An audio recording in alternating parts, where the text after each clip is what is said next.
Welcome back to ASX Market Watch. Thanks very much for joining me today. It's a pretty quick one today, but a lot of time I really want to spend on the ASX Top 200.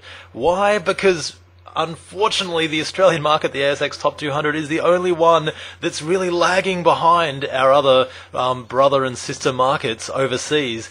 We've got the Dow Jones. If I could just have a quick look, this is the Dow Jones chart here. This is a weekly chart actually. I'll just turn it into a daily chart. Here we go. There you go. And as you can see, I mean, there is nothing wrong with the Dow Jones chart at the moment.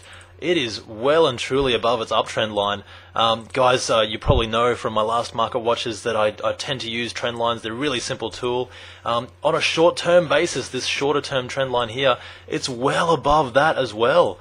So there is nothing wrong with the Dow Jones at the moment. Now, the Australian markets are a different story, unfortunately. This is a chart of the ASX Top 200.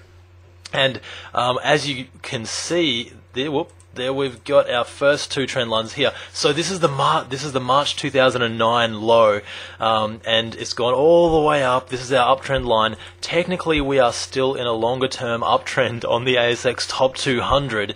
And if you look at the shorter-term uptrend line here, as you can see, it has been crossed just this last week, and it has also made a lower peak, which is this one, and then gone through the previous trough here. So technically that's a short-term sell signal on the ASX Top 200. It does pain me to say it. We still have longer-term support at around 4,800, which is the trend line support, which is a bit of a dynamic support that I tend to use because price tends to find support at trend lines and resistance as well. Now, why has it reversed at this level? I'll just want to show you that quickly as well, if I can. It must be, if I get the right one, whoop. Here we go. These two lines here. So, as you can see, it's got our 1, 2, 3 peaks. These are our peaks, and what it's done is it's bounced off that last peak. What this is forming here is a broadening top formation, or a broadening wedge formation. Now, the last time we saw one of these, if I just go back in history a little bit, here's one on a smaller scale. This is in 2007, in June and July 2007. I'll just draw it in here for you so you can see as well. Now, the last time this happened was before August 2007, which was basically the start of the credit crisis. As you can see, it fell quite significantly in August 2007 before rising again. And looking back over the broadening wedge formations, that does tend to happen quite a bit. So, like, there's quite a high probability. I don't have the exact numbers because I'd need a lot of data, like a lot more data than I have for the Australian markets. But, yeah, looking at most of them, broadening wedge, it tends to break out to the downside quite sharply and then go back up quite quickly as well. And then also, it does tend to fall after that little sort of slingshot effect. So, that could be what we could be expecting in this today. This is our quite a larger broadening wedge formation. So, I mean, technically, short term we're in a downtrend. This is on a daily chart, like this is a very short term signal. Looking at the longer term trend, we've got support at 4,800, which is right here.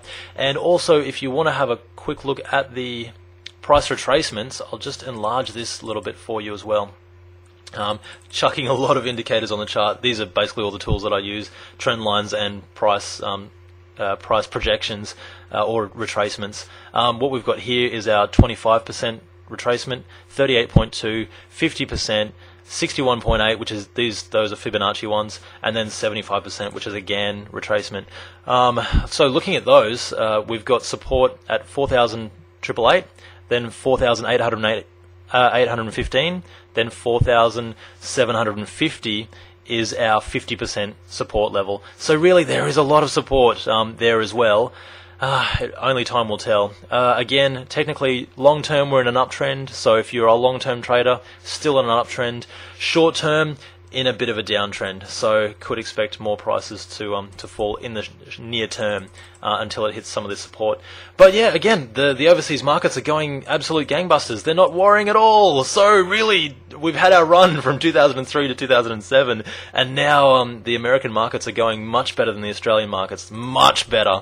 But that aside, all we can do is follow the markets. Hope this little thing helps. And yeah, really that's all there is to say. Very simple analysis there at the moment. So thanks for joining me, guys, and have a great week this week. Happy trading, and I'll see you next week. Hopefully we'll have a bit more good news from the ASX Top 200 next week. But other than that, I'll see you then. Just drop by the website as well for a free course. It's asxmarketwatch.com. Really simple stuff and easy ways to help you save money and make a little bit more money in the markets, hopefully, by learning a few simple tools.